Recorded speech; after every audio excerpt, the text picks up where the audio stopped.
A single wrong answer in an oil and gas HSE interview? Yeah, that can literally cost you a $150,000 plus package.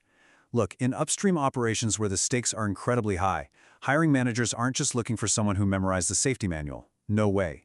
They're looking for safety professionals who genuinely understand risk reduction, compliance, and the severe financial and human impacts of operational failures. So let's make sure you ace it. Welcome to this explainer. Today, we're diving straight into the expert's playbook for clearing these high-stakes safety interviews and securing your career. Whether you're preparing for a role as a safety officer, a supervisor, or a senior EHS manager, you absolutely need to speak the language of process safety management, compliance, and strategic leadership. Here's our exact blueprint for today. We're going to cover the high-stakes hook, technical and compliance must-haves, behavioral and scenarios, advanced and leadership strategies, red flags and best answers, and wrap up with final preparation and advice. All right, kicking things off with Section 1, Technical and Compliance. When they ask you about H2S safety, you've got to be absolutely clinical with those exposure limits. I mean, hydrogen sulfide is a silent killer, right? At low concentrations, sure, it smells like rotten eggs, but at high concentrations, it immediately shuts down your sense of smell. You need to confidently explain to your interviewer that the permissible exposure limit, or PEL, is 10 parts per million for an 8-hour shift. The short-term exposure limit is 15 ppm for a maximum of 15 minutes, and anything at or above 100 ppm, that is immediately dangerous to life or health, which absolutely requires full SCBA gear. You know, most candidates actually fail this one, so pay close attention here.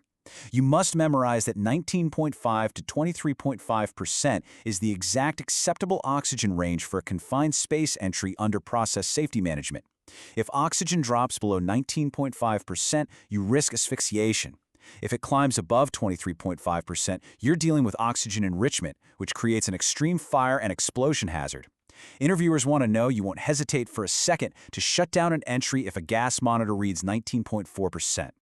Okay, next up, you must clearly understand the separation between a HAZOP and a HAZID. If you mix these up, it's a massive red flag.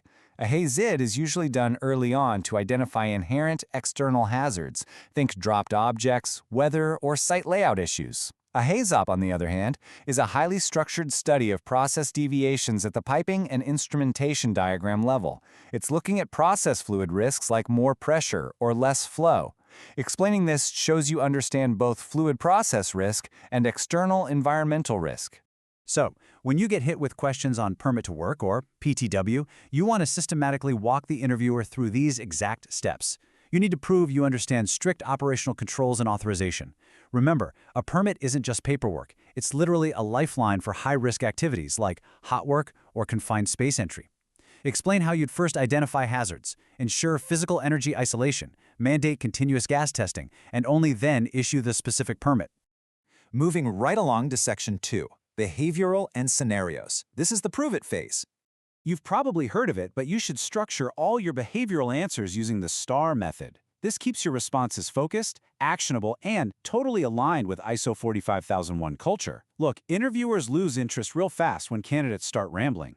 When they ask about a time you handled a safety crisis, set the situation quickly, define your task, spend the most time on the specific actions you took, and cap it off with a measurable result. Something like 0 incidents reported or downtime was reduced by 15%.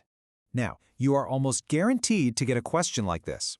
When hit with this kind of high-pressure scenario, the key is balancing diplomacy with absolute ironclad compliance. Explain that you'd address the supervisor privately first, to correct the behavior and understand the root cause. But make it crystal clear that if the behavior continues, you would firmly escalate it to management. Your ultimate job is to protect compliance and lives, not feelings.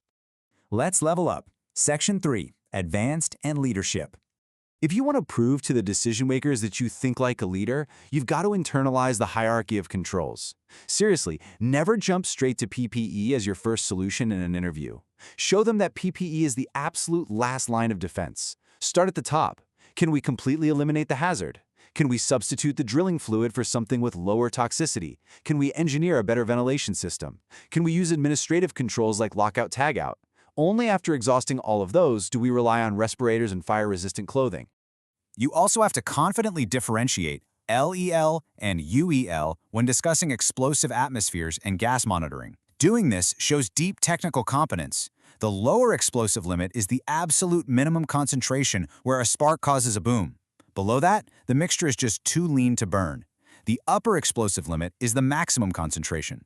Above that, the mixture is too rich to ignite. Mentioning this distinction proves you truly understand the science behind your gas detectors. Next up is SIMOPS, simultaneous operations.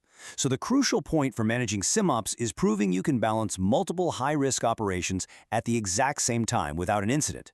Imagine concurrent hot work happening right next to a heavy crane lift. You need to tell the interviewer exactly how you would coordinate schedule timing, physically separate those incompatible activities, mandate strict supervision, and ensure crystal clear communication among teams so no one gets hurt while production keeps moving. All right, Section 4, red flags and best answers. Let's look at the traps. Listen, a massive red flag for any hiring manager is a candidate who assumes a line is dead just because a permit is signed. Never say you just checked the paperwork. Always state that you require a physical zero-energy demonstration. Tell them you would physically verify valve positions, confirm blinds or spades are installed, and witness a triath test to prevent catastrophic blowouts before any maintenance begins. Here's a tricky one. How do you investigate an incident without creating a blame culture? The trap here is answering in a way that sounds like you just want to punish the worker who made the mistake.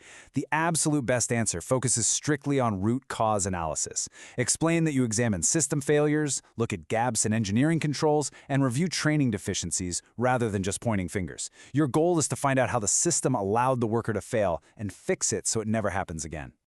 Finally, Section 5, final preparation and advice. Let's talk offensive strategy. Whatever you do, don't walk in cold. Come prepared, knowing the relevant OSHA and API industry standards. Review the structure of ISO 45001. Have your STAR method examples fully rehearsed and ready to go. And most importantly, always ask smart questions about their specific safety challenges at the end of the interview. Ask about their incident rates or how leadership balances production pressures with safety. This shows you think like a strategic partner, not just another employee. Earning that six-figure salary as an HSE professional really comes down to proving you can navigate extreme risks while keeping operations profitable and, most importantly, keeping your people safe. If you're ready to secure that senior EHS role and want to keep sharpening your edge, be sure to like, share, and subscribe to HSE Study for more high-impact safety insights. So tell me, what's the one safety interview question you always struggle with? Drop it in the comments below, and keep leading with safety.